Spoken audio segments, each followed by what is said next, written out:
बिस्मिल्लाहिर्रहमानिर्रहीम। अस्सलामु अलैकुम नाज़रीन, दीन दुनिया चैनल में आपको खुश आमदीद कहते हैं। नाज़रीन, इस्लाम की आमद औरत के लिए गुलामी, जिल्लत, जुल्म और इस्तेहसाल से आज़ादी का पैगाम था। इस्लाम ने उन तमाम जाहिलाना रस्म व रिवाज का खात्मा किया जो इंसानी वक़ार के मुनाफी थीं और ख़वातीन को वो हुकूक दिए कि वो मुआशरे में इज्जत व तकरीम की हकदार ठहरी। नाज़रीन, मुआशरे में औरत की इज्जत और एहतराम यकीनी बनाने के लिए उसके इस्मत का तहफ़्फ़ुज़ ज़रूरी है। मर्दों पर चाहे वो अपने हों या पराए, ये लाजिम करार दिया गया कि वो औरतों की हिफाजत करें। शरीयत ने ऐसे कवानीन मुतारिफ कराए कि किसी की जुर्रत नहीं होती कि औरत पर बुरी निगाह डाले। रात के अंधेरे में जंगल में चलती औरत को भी ये इत्मीनान होता था कि उसकी इस्मत महफूज है, मगर फिर इन आलमगीर कवानीन को भुलाने का ये नतीजा भी निकला कि औरत की इस्मत उसके घर में ही महफूज न रही। औरतें तो दूर, छोटी बच्चियों पर भी बुरी निगाह डालने वाले दरिंदे आजाद फिरते हैं और इनको रोकने टोकने वाला कोई नहीं होता। ये सब पस्तियां इसलिए आई कि दुनिया के पीछे लगकर खुदाई कवानीन को भुला दिया गया और उनकी जगह इंसान के बनाए कवानीन ने ले ली, जिनमें खामियां रोज़े रोशन की तरह हर दौर में आया रहीं। डॉक्टर जाकिर नाइक की मजलिस में भी ऐसा ही मामला आया, जहां एक शख्स ने भारत की एक खातून का मामला उठाया जिसका नाम इमराना था। इस खातून को उसी के ससुर के हाथों इस्मत दरी का दाग झेलना पड़ा। इस खबर को पूरे भारत के मीडिया ने खूब उछाला और दिल खोलकर इस्लाम दुश्मनी की भड़ास निकाली। इस शख्स ने सवाल किया कि क्या भारतीय न्यूज चैनल्स में एक मामला सामने आया था कि ससुर ने बहू से ज्यादती की। इस बुनियाद पर मौलवियों ने यह करार दिया था कि खातून को अपने ही ससुर से शादी कर लेनी चाहिए, क्योंकि उसका साबिक शौहर अब उसका शौहर नहीं रहा। उसके जिस्मानी ताल्लुकात चाहे मर्जी के बगैर ही ससुर से बन चुके हैं, तो ससुर से ही शादी करे। आप इस मामले में क्या कहते हैं? So basically my question is, recently in the Indian news channel there was a case like the daughter-in-law was raped by her father-in-law and it was a Muslim. So basically the Maulvis gave it like that she has to marry her father-in-law and her husband is no more her husband. Do you have your say on that? Doctor Zakir Naik ने इस मामले से पूरी तरह आगाह थे, क्योंकि ये ऐसा इशू था जिसको भारतीय मीडिया ने ऐसा उछाला था कि उसको इस्लाम का असल चेहरा बनाकर पेश करते रहे और इस सारे मामले में उनको अपनी हुकूमत की तरफ से भी भरपूर हिदायत मिली। जिसने भी इन चैनल्स के खिलाफ आवाज उठाई उसको ही उठा लिया गया। बहरहाल डॉक्टर जाकिर नाइक ने इस सवाल के जवाब में कहा कि भाई, आपने एक बहुत ही अच्छा सवाल उठाया है। मैं भी ये चीज महसूस कर रहा था कि इस पर बात की जाए, मगर मौका नहीं बन रहा था। सबके इल्म में है कि इमराना नामी एक खातून थी जिससे उसी के ससुर ने ज्यादती की। जब ये मामला उछाला तो भारतीय उलमा की अक्सरियत ने यह फतवा दे दिया कि ससुर की इस्मत दरी के बायस वो अपने शौहर के पास नहीं जा सकती और इसके लिए हराम हो गई है। अब फतवा सही था या गलत, ये बात तो इस पर ही खत्म हो जानी चाहिए थी, मगर मसला ये था कि जब भी मीडिया को कोई ऐसी चीज मिलती है जो उनके लिए मसालादार और दिलचस्प लगे और इससे इस्लाम को बदनाम किया जा सके, तो वो इस चीज को आसमान पर उठा देते हैं। इसको ऐसे पेश करते हैं कि गोया इसके अलावा इस्लाम में कोई और चीज है ही नहीं। ये मसला हिंदुस्तानी मीडिया ने आलमी सतह पर भी उठाने की कोशिश की और अंग्रेजी न्यूज चैनल में खास तौर पर इसको जगह दी गई ताकि अंग्रेजी समझने वाले यूरोप और अमेरिका के अलावा दीगर ममालिक में भी ये मामला उठे। इन लोगों ने इस इशू को पूरी दुनिया में ऐसे फैलाने की कोशिश की कि खातून तो विक्टिम है और एक रेप विक्टिम से ही मुतालिबा किया जा रहा है कि वो एडजस्ट करे। ये फतवा मुसलमानों ने दिया था, दीन का हुक्म नहीं है, मगर इसके बावजूद इन चैनल्स ने कहा कि इस्लाम कहता है कि उन्होंने लफ्ज उलमा इस्तेमाल नहीं किया, बल्कि कहा कि इस्लाम कहता है ज्यादती का शिकार मजलूम खातून ज्यादती करने वाले के निकाह में दी जाए। उन्होंने अपनी तरफ से इस्लाम की धज्जियां उड़ा दी थी।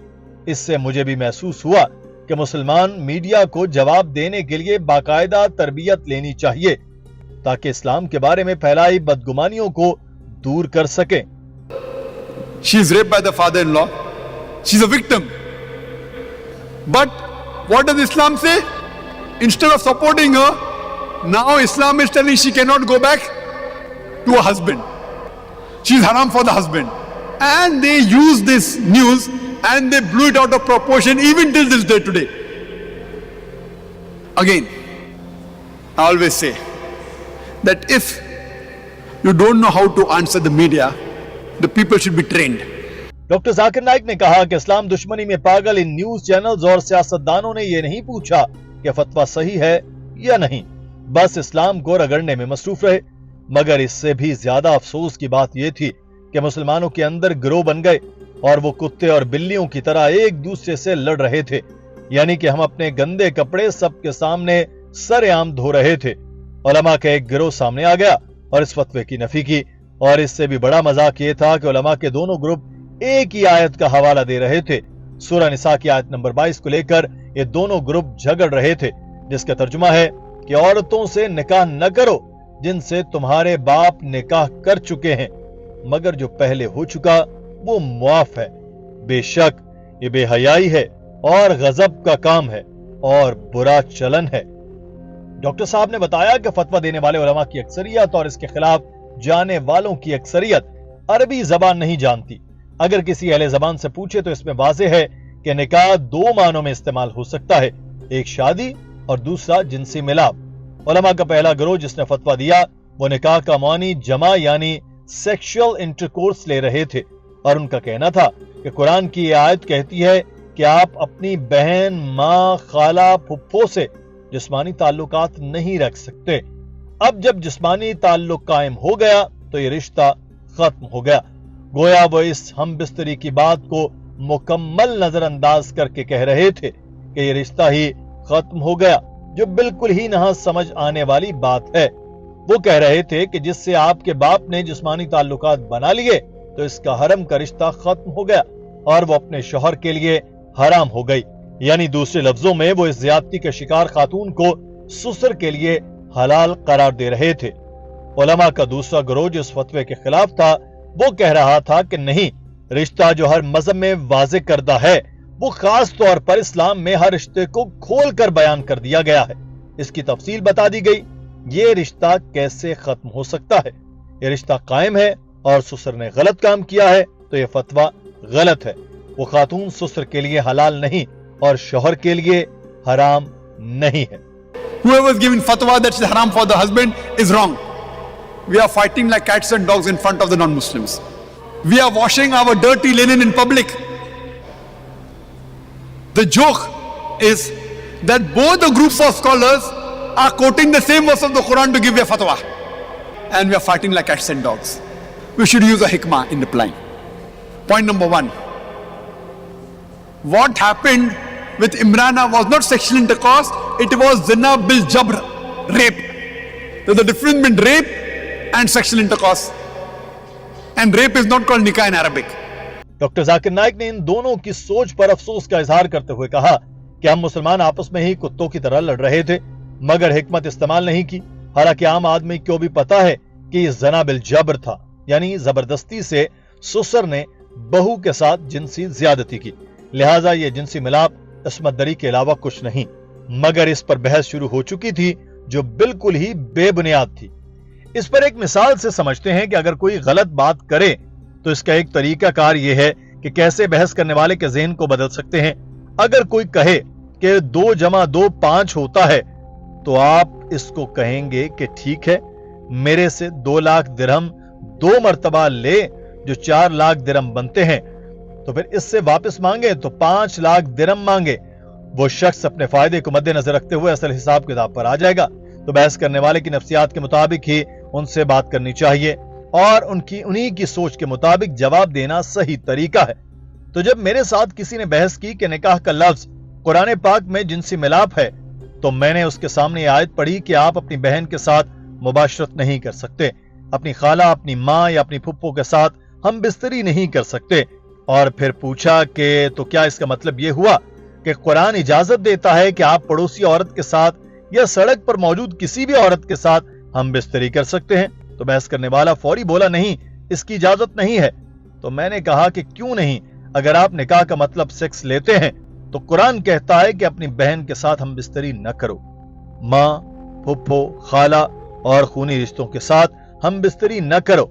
इस तनाजुर में तो आप पड़ोसी औरत के साथ हम बिस्तरी कर सकते हैं। तो वो शख्स लाजवाब हो गया और मेरी बात साबित हुई कि निकाह का मतलब शादी ही है, जिसमें लिखा है कि आप अपनी बहन से शादी नहीं कर सकते آپ اپنی پھپھو سے شادی نہیں کر سکتے، خالہ اور اس عورت سے شادی نہیں کر سکتے جس نے آپ کے والد سے شادی کی ہے، لیکن آپ پڑوسی عورت سے ضرور شادی کر سکتے ہیں۔ آپ سڑک پر کھڑی کسی بھی عورت سے شرعی طریقے سے شادی کر سکتے ہیں، مگر بدقسمتی سے ہم میڈیا کے سامنے آپس میں جھگڑ رہے ہیں اور کم علمی کی بنا پر اسلام کا مذاق اڑوا رہے ہیں۔ So when I was asked this question, I told that I agree with you for sake of argument that nikah means sexual intercourse. So the verse of the Qur'an would read that you cannot have sexual intercourse with your sister, with your paternal auntie, with your maternal auntie, and with the woman who has had sexual intercourse with your father. That means Quran gives permission you can have sexual intercourse with your neighbor woman, with the woman on the street. They said no, no, no. I said why? If you mean nikah means sexual intercourse, so Quran says don't do sexual intercourse with your sister, with your paternal auntie, maternal auntie, and the woman who your father had intercourse with, but you can have sexual intercourse with the neighbor woman, with the woman on the street, and the answer is no. So the right meaning is nikah means marriage, which reads you cannot marry your sister, you cannot marry your paternal auntie, your maternal auntie, and you cannot marry the woman that has married your father. ناظرین، معاشرے میں عورتوں کی عزت اور عفت و عصمت کی حفاظت کی تلقین کی گئی۔ حضور نبی کریم صلی اللہ علیہ وسلم نے خواتین کو یہ حق عطا فرمایا اور دیگر افراد معاشرے کو اس حق کے احترام کا پابند کیا۔ عورتوں سے حسن سلوک کی تعلیم دی اور زندگی کے عام معاملات میں عورتوں سے عفو و درگزر اور حسن سلوک کی تلقین فرمائی۔ اس راہ پر چلتے ہوئے ہم اس بے راہ روی سے بچ سکتے ہیں اور اپنی مسلمان بہنوں کو بھی اس سے بچا سکتے ہیں۔ آپ کی اس معاملے میں کیا رائے ہے؟ ہمیں کمنٹ سیکشن میں ضرور آگاہ کیجیے گا۔ اپنا خیال رکھیے۔ اللہ حافظ۔